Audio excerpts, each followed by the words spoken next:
Athena DeVonne, Coalesce Creations Wedding Designs, a tutor here at QC Event Planning School.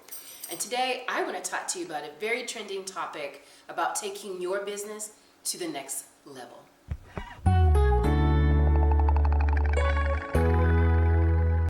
Okay, so let's talk about it. How do you know when you are ready to bring on employees or assistants?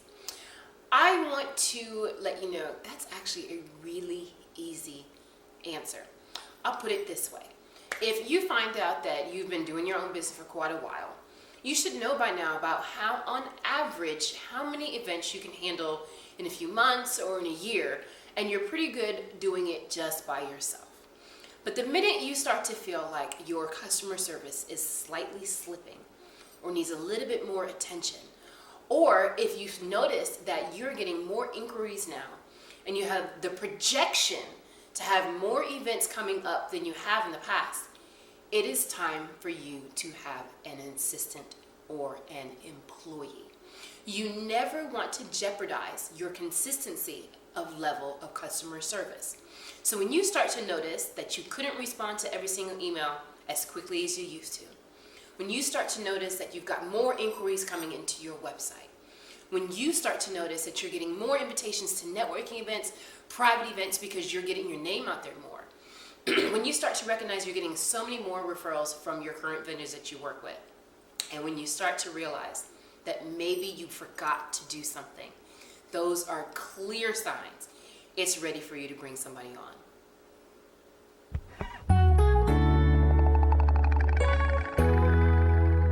Okay, so next thing I want to talk about is what qualities should you look for in your new team member.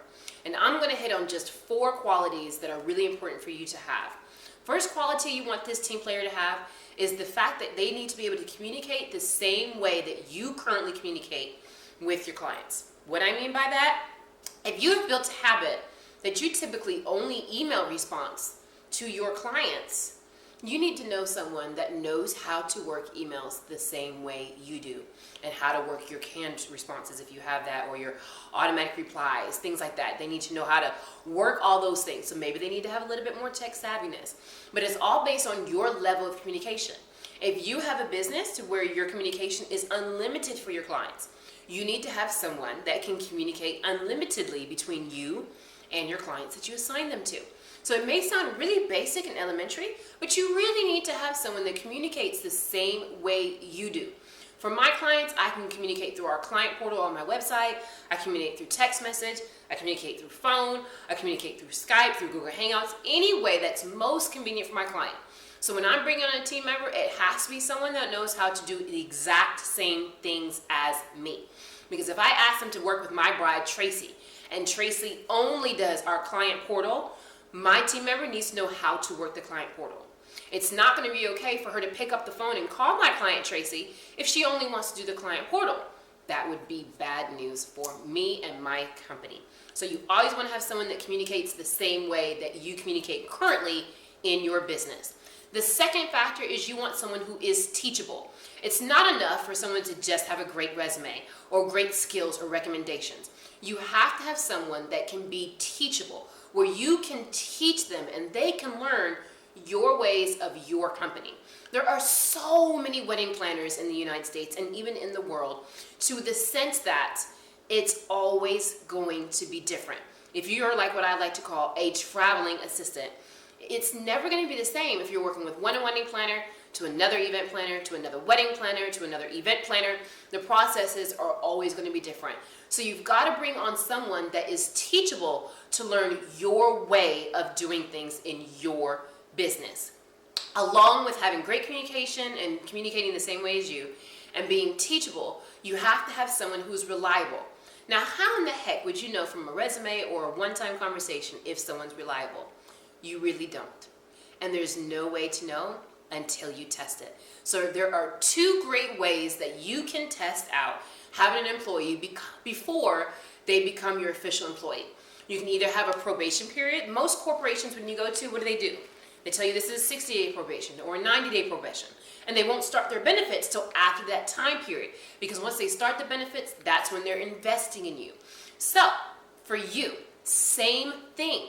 probation. 30 days, 60 days, 90 days, 120 days, however you want it to be, start a probation, because you only can know how reliable they are when they are working for you and are in action. Another thing is, if you don't want to deal with the actual probation, start an internship. You can have an intern for as long as you want. 2 months, 3 months, 6 months, 9 months, an entire year. I know some internships that go for 2 years. As long as you put that communication up front, how long the internship is.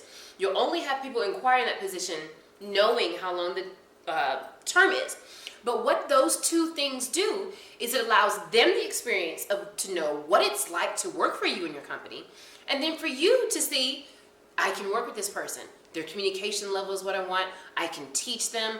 Another great thing of having an internship or probation instead of just jumping right into an employee is the fact that you get to learn what things they really need from you as a business owner and what things you realize you really do in your business on a daily basis to be able to give them. So it teaches you at the same time. So I would highly recommend, if you're thinking on bringing on an employee or assistant, to start off with an internship or probation, okay? So that's how you would find out if this person is reliable. Put them to the test, put it in action, have an internship or a probation. The next key I want to talk about is going to be consistency. Consistency is absolutely important, because you have to understand, if someone knows that they're on probation for only 30 days, what do you think they're going to do? They're going to act their best for 30 days. I always like to say 30 days it takes to build a habit, 60 days to make it consistent, 90 days to make it second nature. So anytime I'm trying something, I always do the full 90 days, because 90 days forces you to be consistent. And so that is my key to check someone's consistency. Give it 90 days. I'll repeat it. 30 days to build a habit, 60 days to make it consistent, but 90 days to make it second nature, where they'll continue to stay consistent. 90-day rule, that's my thing.